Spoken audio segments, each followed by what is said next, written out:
রানী রাসমণির তৈরি দক্ষিণেশ্বরে ভবতারিণী মন্দিরের ন্যায় টিটাগড়ে যেমন রয়েছে অন্নপূর্ণা মন্দির, তেমনই কিন্তু আরও একটি মন্দির রয়েছে, যেটা কিনা গঙ্গার পাড়েই। সেই মন্দিরটি কোথায়, চলুন আজকে আপনাদের সাথে সেই তথ্য শেয়ার করছি। গিরিবালা মন্দিরে আসার জন্য শিয়ালদা থেকে মেন লাইনে যে কোনো ট্রেন ধরে আপনাদের চলে আসতে হবে আগরপাড়া স্টেশনের। আগরপাড়া স্টেশনের 1 নম্বর প্ল্যাটফর্মে মাঝখানে রয়েছে টিকিট কাউন্টার। এই টিকিট কাউন্টার থেকে বেরিয়ে গেলেই আপনারা দেখতে পাবেন অটো স্ট্যান্ড।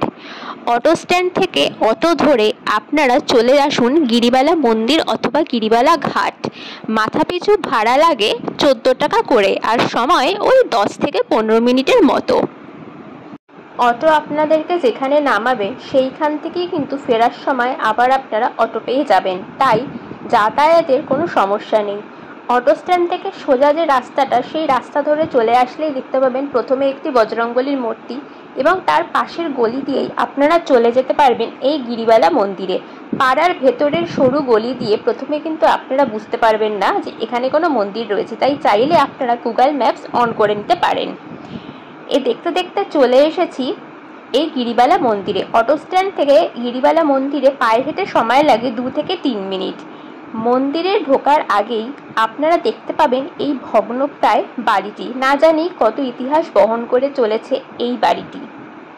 মন্দিরের প্রবেশদ্বারেই আপনারা দেখতে পাবেন গিরিবালা দাসীর ঠাকুরবাটি, এই ফলকটি। মন্দিরে ঢুকতেই 2 দেওয়ালে রামকৃষ্ণ পরমহংসদেবের 2টি বিশাল ছবি রয়েছে। তারপর আপনারা যত মন্দিরের ভেতর প্রবেশ করবেন, বিভিন্ন জায়গায় সুন্দর করে আলপনা দেওয়া, এবং আপনাদের কিন্তু মনে হবে আপনারা দক্ষিণেশ্বর মন্দিরেই চলে এসেছেন। এই মন্দিরের সামনেই রয়েছে একটি নাট মন্দির, এবং এইখানে কিন্তু দক্ষিণেশ্বর মন্দিরের মতনই শিব মন্দিরও রয়েছে। এই মন্দিরে প্রবেশপথেই রয়েছে পানীয় জলের সুব্যবস্থা, এবং সেখানে জুতো খুলে মন্দির প্রাঙ্গণে প্রবেশ করছি। এই যে নাট মন্দিরটির ওপরে দেখছেন সেই আগেকার দিনের কড়িবর্গা, এবং এইখানে কিন্তু অনেক পায়রার বাস। নাট মন্দির পেরিয়ে আপনারা পৌঁছে যাবেন মূল মন্দিরে। মূল মন্দিরে ঢোকার আগে কি সুন্দর আলপনা চারিদিকে দেখতে পাবেন। এই মন্দিরটি রানী রাসমণির জ্যেষ্ঠ কন্যা পদ্মামণির নাত বউ গিরিবালা দাসী তৈরি করেছিলেন।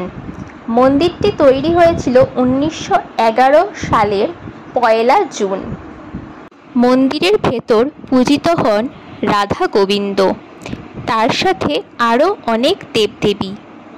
মন্দিরে অন্নকূট উৎসব, দোলযাত্রা খুব ধুমধামের সহিত পালন হয়। এই মন্দিরের স্থাপত্য কার্যটি অনেকটাই দক্ষিণেশ্বর মন্দিরের আদলের তৈরি। মন্দিরটির চারদিকে প্রদক্ষিণ করার সময় দেখে নিলাম মন্দিরের এই স্থাপত্য কার্য। সত্যি এই মন্দিরটি অসাধারণ।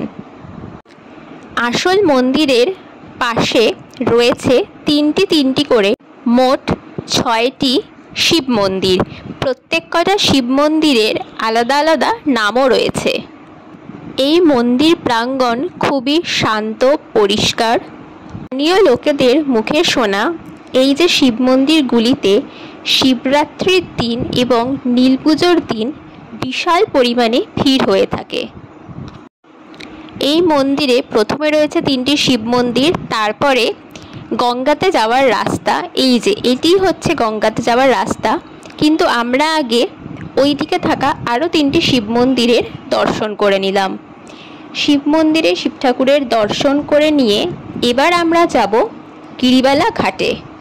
দক্ষিণেশ্বরের মন্দিরের মূল ফটকের 2 ধারে যেমন রয়েছে সিংহের 2টি মূর্তি, এইখানে গিরিবালা মন্দিরে পেছনের যে দরজাটি রয়েছে তার উপর রয়েছে 2টি সিংহের মূর্তি। মন্দিরে কিছুটা সময় কাটিয়ে ঠাকুর দর্শন করে শেষ বিকেলটা চলে আসলাম এই গিরিবালা ঘাটে।